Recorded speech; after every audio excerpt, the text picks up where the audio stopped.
कमल विहार में सरकारी जमीन को निजी जमीन बताकर लोगों के पास बेच दिया गया। अब तकरीबन 1 साल बाद जब वहां पर मकान बन गया, उसके बाद जोन से अधिकारी और पूरी टीम ने आकर उस जगह को कब्जा मुक्त करवाया है।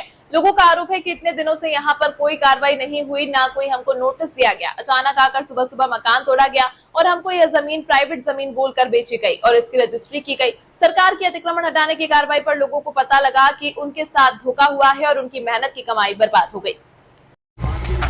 आज ये मकान यहाँ पे अवैध रूप से बोल के जो छोड़ा जा रहा है, तो यहाँ पे जो मकान बनाया गया तो आप लोगों के द्वारा क्या जमीन खरीद के बनाया गया था या सरकारी जगह पे कब्जा था? नहीं, हम लोग खरीद के बनाए थे। वो बोला था कि जमीन मेरा है, यहाँ किसी का कोई कार्रवाई नहीं होगा, आप बना लो। तो हम लोग बनाना स्टार्ट किए। किनके द्वारा बोला गया कि आप ये जमीन मेरा है? हाँ, जमीन मेरा है ऐसे करके हम लोग को बेचा गया। डीकेएस निर्मलकर। कौन है वहाँ के आसपास का कोई नेता है, क्या है? नेता वो जो जिसका जमीन है ना, रमेश भारती, उसका मतलब पार्टनर है। उन दोनों मिलकर बेच रहे थे। तो रमेश भारती कितने में खरीदा? हम लोग इसको 1.5 लाख में खरीदे हैं। अच्छा, 1.5 लाख में कितना जगह दिया था? 1.5 लाख में आप लोगों को 900 फीट 900 फीट 1.5 लाख में दिया गया था। हाँ। और जब आप मकान बना रहे थे तो उस समय कोई आके आप लोगों को ऐसा रोका गया कि जमीन मेरा है, मत बनाओ? नहीं, रोका नहीं गया है। तो आप लोग यहाँ पे कितने वर्षों से रह रहे हो?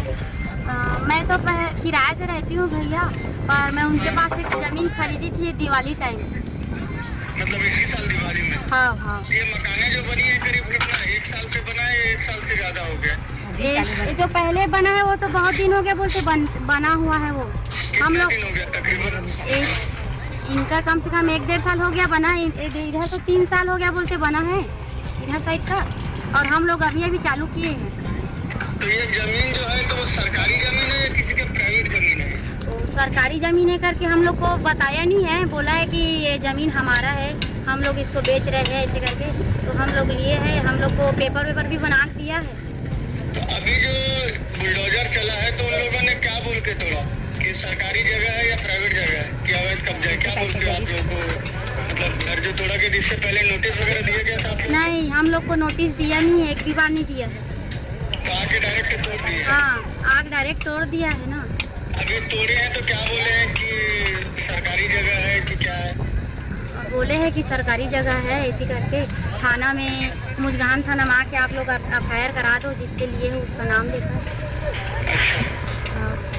तो जो जिससे लिए थे उन लोगों को आप बुलाए नहीं, वो आया नहीं जगह पे? वो तो फोन अपना बंद कर दिया है ना, फोन उठाया भी नहीं। तो उसका घर वगैरह देखे आप लोग? घर देखे हैं। हाँ। ठीक। तो आप लोग अभी सरकार से क्या चाहते हो? मैं सरकार से इतना चाहती हूँ, जो भी मेरा इसमें नुकसान हुआ है वो दे दे और मेरा रहने के लिए कुछ व्यवस्था कर दे बस। जो जमीन बेचा उसका नाम क्या है, एक बार फिर से बताइए। डीकेएस निर्मलकर रमेश भारती। कहाँ पे रहता है वो? रमेश भारती यही डुंडा में रहता है और डीकेएस निर्मलकर शाश्वत नगर में। चलिए, और आपका नाम क्या है? सरिता साहू। हाँ? सरिता साहू।